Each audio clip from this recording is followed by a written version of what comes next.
To introduce our next reader, I'm a little biased because I work primarily in fiction, and so, even though I never tire of hearing poetry readings, I love them, I'm really excited to hear a fiction reading. Abbey Mei Otis is a writer and teaching artist living like a fat tick on the thoroughbred flank of the Michener Center in Austin, Texas. Her stories have shown up recently in places like Story Quarterly, Barrel House, Gargoyle, and Tour.com. She is currently working on a novel about the future and an interactive text game about chicken wings. She views ice cream primarily as a vehicle for gummy bears. Abbey, thank you. Woo! Yes, chicken wings. First time reading at Malvern. So this is just a time of beautiful discovery. This is a very new thing that I'm reading. I just got to the end of writing it this morning. I found out this year that if you go along the bike path on the river, you can go up into the courtyard of the Four Seasons and just find yourself in this like weird oasis where people just like hand you drinks and everyone's like talking about their investment portfolios. So I was hanging out there and doing writing, and so I started to feel like I was kind of an expert on rich people.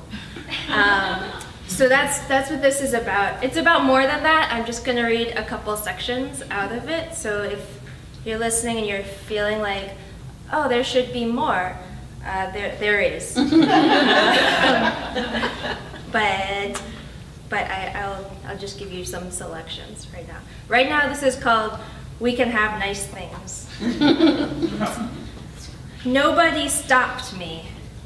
I smiled at the doorman like we were old friends. I followed other guests and walked like I knew exactly where I had to be.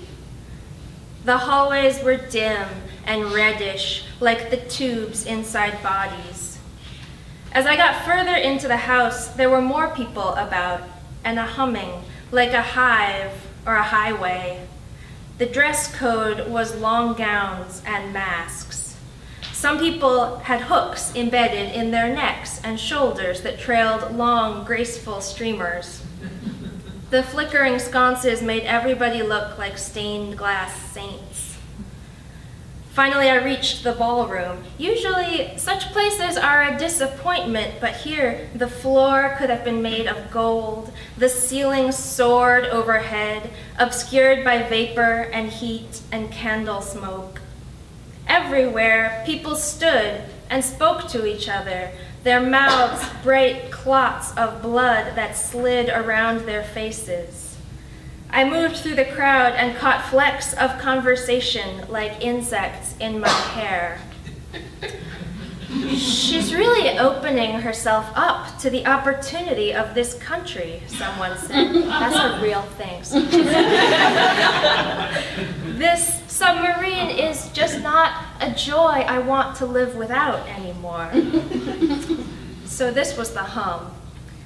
It was as though they were putting on a show for me, though they were not. Even their most unguarded selves were a sumptuous performance. I felt awe. I had never been around rich people before. Nearly every day I passed by this house, I knew its outside like a favorite picture book, the glass embedded in the garden wall, the gargoyles vomiting dirty water. I had always imagined what lay inside to be unimaginable, painted in colors my eyes could not comprehend. Instead, I felt like I was descending deeper into my own brain. Anything I could think of existed somewhere in the ballroom. I saw a woman so laden with diamonds she had to bend over and crawl on all fours. The strands of diamonds hung down all around her body and over her head, making her look like a shaggy, sparkling dog. A butler stepped into my vision, offering to squeeze truffle oil into my mouth from a dropper. I let it fall on my lips and then thought, why the hell not? I kissed his meaty neck with reverence, and under his skin, his pulse deferred. I rode a surge of blood or ocean. Imminently, it would break upon the shore, and I would learn something about myself.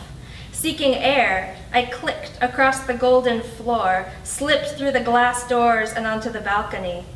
The night was sharp and alien. Many people mingled out here also, styling themselves explorers on a new planet.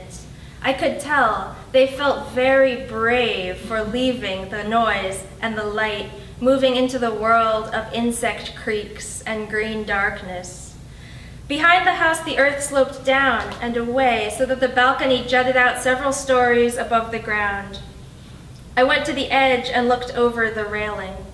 Glittering below was a fountain, a wide expanse of water in which many fish the size of men and a young boy had been turned to stone and now pissed and spat water elegantly through the air. Beyond the fountain was a perfectly manicured lawn. Beyond the lawn, someone had practiced the art of creating fragrant wilderness, vines and weeping trees that trembled in the breeze with desire. Beyond the trees, I could see the lights of the city and the place I had come from. A knot of people next to me laughed dangerously. One young man held a knife in his palm. Everyone backed away from him, savoring their fear. He pinched the spine of the blade between his thumb and forefinger and flung the knife high up into the night. It vanished into the darkness, and he was so rich, everyone was so rich that it never came down. Now I skip a little bit. At one end of the ballroom, there was a buffet with everything. At one end of the buffet, there was a table piled with whole roast chickens, bodies gleaming with crispy fat and smoke-infused salt and crackling herbs. There were hundreds of them, stacked into a pyramid that towered over my head. The smell was nearly sexual. There was an attendant nearby who looked like every part of him was tucked into his pants, whose job was to ensure that when someone came to choose a chicken, they did not choose one from the bottom of the pyramid that would cause all the rest to tumble down. I went over to the table, and the attendant helped me to select a hen from the top. "What will you name it?" he asked. Can I distinguish myself by refusing to give it a name? No, many people have already done that. I named it Voltarine. There were various pins you could affix to your chicken to make it unique. I chose 2 pins that looked like long-lashed eyes and stabbed them into my chicken's breast. People carried their chickens by inserting a fist into the body cavity and balancing it like a puppet on their arm. When they encountered another person with a chicken, they would bobble the chickens around, and they made different voices for their chickens and had them converse about current events or philosophy or other scintillating subjects. Grease and herbs dripped from their elbows. A woman who had been ironed flat nudged her chicken coyly against mine. She had affixed a pair of bright red lips and a rainbow flag to her chicken. Do you think this is more or less delirious than the party last week? Her chicken asked. I was flooded with terror that I would be found out, but I quelled it and made my chicken speak. Actually, I think any dispensation of private property can be no less than the foulest tyranny which human animals may contend. Her chicken laughed. How of the now? My chicken understood then that there was nothing she could say that would distinguish her from the rich chickens. There was no position she could take more extreme than the positions they could adopt for fashion. There was no amount of sincere belief that they could not also purchase. My breath came more quickly, and I tried to remember why I had come here. The woman raised her chicken to my lips. Would you like? Per etiquette, I took a big bite from the thigh. I raised my chicken up, and she took a bite in kind. The flesh was perfect, juicy, redolent with flavor. I ate more, trying to submerge my fear. We stood together, scraping with our teeth, ravenous, altered.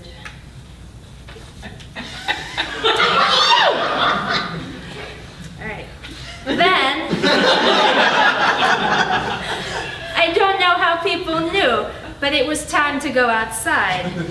They swept me with them down the grand staircase set with candles out into the back garden. The fountain rippled in the moonlight. People thronged on the lawn. One of the things rich people enjoy most is slicing open the carcasses of animals and sliding inside them as though they were sleeping bags. On this beautiful half moon of lawn behind the house, everybody was finally getting what they wanted. The slicer guy knelt in the grass and brought his knife through the belly of a dead tiger. His knife was a foot long and made of bone, and it opened the tiger from throat to groin. His audience watched with eyes round enough to finally understand how good they had it. The tiger's white belly fur looked so soft and deep, like you could sink in, like maybe the knife had not punctured her flesh, but only sunk in. Of course, there was all the blood, too. There was a woman in a creamy dress with pearls seated across her shoulders. It was her turn. She sat down on the grass next to the tiger and bent her knees. First, she inserted her feet into the tiger, then her calves, then her thighs. Then she lifted her butt a little so she could wiggle it inside. The lower part of the tiger carcass flipped around, and you could tell her feet were kind of cramped. Now she was entirely inside, except for one arm, her shoulder, and her head.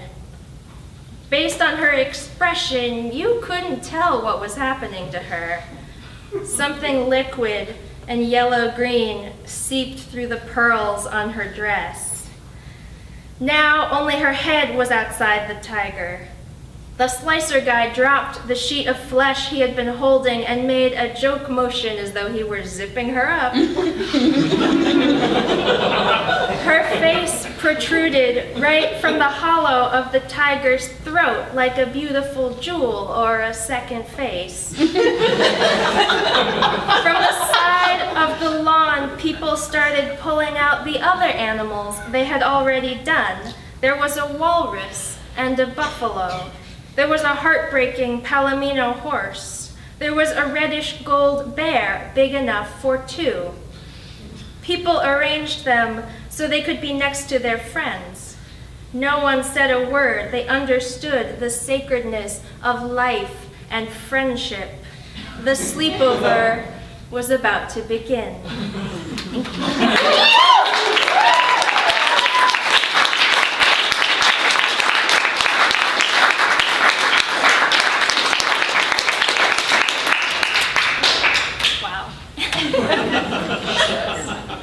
Thank you for that. That was